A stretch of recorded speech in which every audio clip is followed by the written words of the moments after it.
పాకిస్తాన్ కాళబేరానికి వచ్చింది. సింధు జలాల సెగ పాక్ ను తాకింది. నీటి ఎద్దడితో పాక్ లు తీవ్ర ఆందోళనలు చెలరేగుతున్నాయి. సింధు జలాల విడుదలపై పాకిస్తాన్ భారత్ కు లేఖ పంపింది. సింధు జలాలపై పునః సమీక్షించాలని విజ్ఞప్తి చేసింది పాక్. తీవ్ర నీటి ఎద్దడిని ఎదుర్కొంటున్నామని తెలిపింది.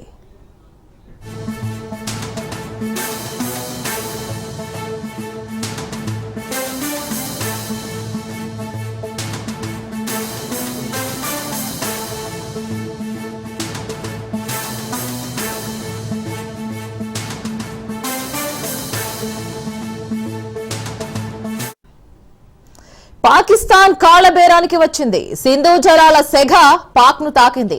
నీటి ఎద్దడితో పాక్ లో తీవ్ర ఆందోళనలు చెలరేగుతున్నాయి. మరి సింధు జలాల విడుదలపై పాకిస్తాన్ భారత్ కు లేఖ పంపింది.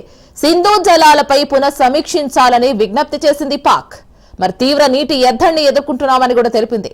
దీనికి సంబంధించి మరింత సమాచారం మా ప్రతినిధి సైదులు అందిస్తారు.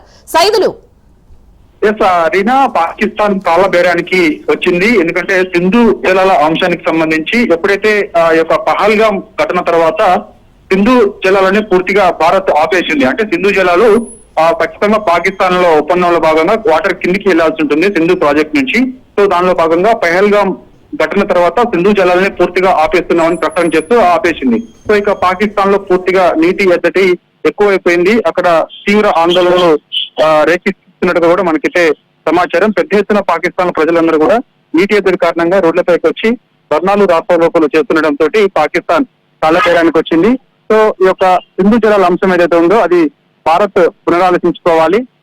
పునరాలోచించుకున్న తర్వాత సింధు జలాలని మరొకసారి మా వైపు అంటే పాకిస్తాన్ కి నీటిని విడుదల చేయాలని చెప్పేసి కూడా కాళబేరానికి వచ్చారు. చూడాలి మరి ఆ యొక్క లేఖను అంటే భారత విదేశాంగ శాఖకి అంటే పాకిస్తాన్ విదేశాంగ శాఖ నుంచి భారత్ విదేశాంగ శాఖకి ఈ యొక్క లేఖను రాసినట్టుగా కూడా మనకైతే సమాచారం అందుతుంది. సో ఇక భారత విదేశాంగ శాఖ ఒక నిర్ణయం మరి ఎటువంటి నిర్ణయం తీసుకోబోతుంది అనేది కూడా మనకి తెలియాల్సి ఉంటుంది. ఎందుకంటే ఇది చాలా కీలకమైన అంశం అనమాట. ఎందుకంటే సింధు జలాల అంశానికి సంబంధించి ఖచ్చితంగా పాకిస్తాన్ కి నీటి విషయంలో నీటిని ఖచ్చితంగా ప్రాజెక్ట్ నుంచి పాకిస్తాన్ కి నీళ్లు పంపించాలి కాబట్టి సో ఇప్పటికే అది పెహల్గామ్ ఘటన తర్వాత దాదాపుగా 22 రోజులు కావస్తుంది.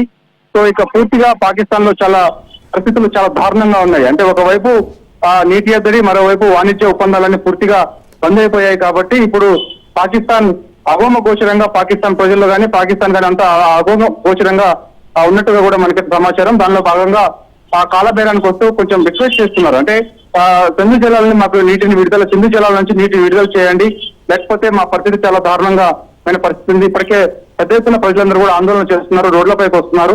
ఎందుకంటే పాకిస్తాన్ లో మొత్తం సింధు జలాలు లేకపోతే మాత్రం పూర్తిగా కరువు అయినట్టే. ఎందుకంటే తెలుసు అందరికీ కరువు పరిస్థితి ఏ విధంగా ఉంటుంది, కరువు తాండం ఏ విధంగా ఉంటుందో తెలుసు. ఒకవైపు ఇప్పటికే పెహల్గామ్ ఘటన తర్వాత మనం ఆపరేషన్ సింధూర్లో భాగంగా మెయిన్ టార్గెట్ గా అక్కడ ఉన్నటువంటి కొన్ని ఎయిర్ బేస్ ను టార్గెట్ గా చేస్తూ పాకిస్తాన్ పైన దాడులు చేశాం.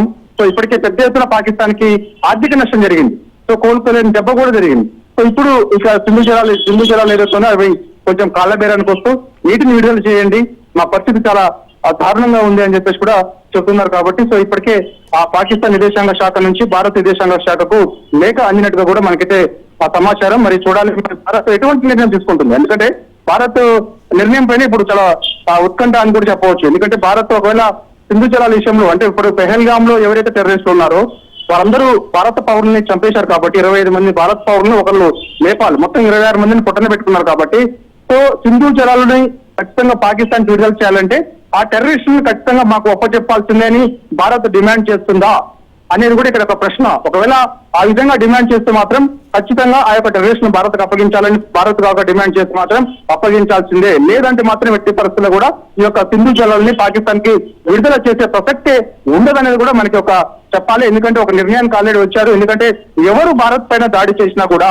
ఖచ్చితంగా అది యుద్ధం లాంటిదే. ఎందుకంటే టెర్రరిస్టులు ఎవరైనా సరే భారత్ వైపు వచ్చినా భారత్ లో ఎవరైనా అమాయకులను పట్టణ పెట్టుకున్నా కూడా ఖచ్చితంగా మేము యుద్ధంగానే భావిస్తామని చెప్పేసి కూడా ప్రధాని నరేంద్ర మోడీ ఒక హెచ్చరిక జారీ చేశారు ప్రపంచ దేశాలకు కూడా.